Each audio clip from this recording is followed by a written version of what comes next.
Well, to the Middle East now, and Iran's military has said it would hold off on retaliation against recent Israeli strikes if Israel seizes its ground operations in Gaza and in Lebanon. The statement is a more measured response than a promise hours earlier by the Iranian regime that it would fight back, suggesting an attempt to avoid escalating the conflict further. Iran says 4 military personnel were killed in the strikes on military targets, but played down the impact of the attacks, saying they only caused limited damage. Ceasefire talks aimed at diffusing the wider conflict are expected to resume in, or that the ceasefire talks are expected to resume in Doha today. Who is participating in those ceasefire talks today? What's on the sea? What can we expect?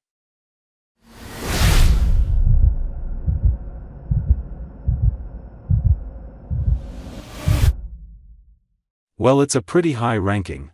It's the head of Mossad, David Bearer, it's the head of the CIA, William Burns, and it's the K Prime Minister. So, on the cards, it's just kickstarting the negotiations again that basically stopped weeks ago with nearly having a deal talking about several phases of exchange of hostages and Palestinian prison, and then are going along with a ceasefire. We had parallel negotiations here in Cairo between Hamas and the Egyptian delegation, so it's an attempt to really kickstart the negotiations that were ped for many weeks.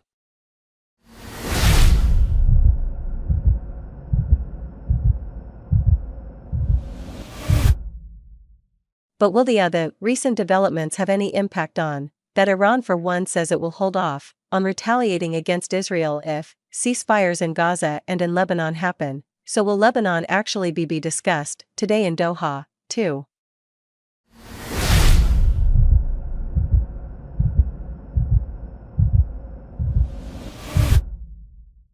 I don't think it's part of the discussions in Doha, but Hezbollah made always clear several times, saying that the reason why we started attacking Israel here is the Gaza war. When the Gaza war ends, we will cease our operations in shooting missiles towards Israel and northern Israel. So there's for at least for Hezbollah, there's a clear link between the Gaza Strip and the war in Lebanon. In addition, of course, now this new Iranian statement puts, of course, more pressure on moving along with the ceasefire negotiations that started today in Doha.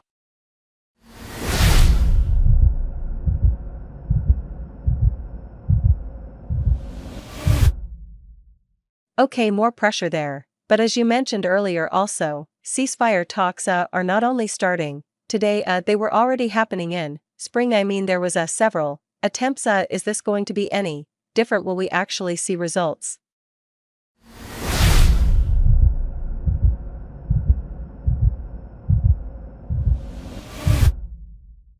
Well, that remains to be seen, but of course, situation is a bit different. The US is hoping that the killing of the head of Hamas, might give an incentive to move now along in the ceasefire talks. Hamas is very clear in the statements they want to have not only a temporary ceasefire, they want to have a permanent ceasefire, and the complete withdrawal of the Israeli army from the Gaza Strip. Now, there's also the question how this is all linked to the US elections. Of course, there are people in the US who saying they don't want to vote for Kamala Harris because of the Israeli involvement with Israel in the Gaza war. So the Americans are now showing that they're trying to do something in this, with this negotiations in Doha. The question is if this negotiations will also outlive the US elections and remain to be serious afterwards.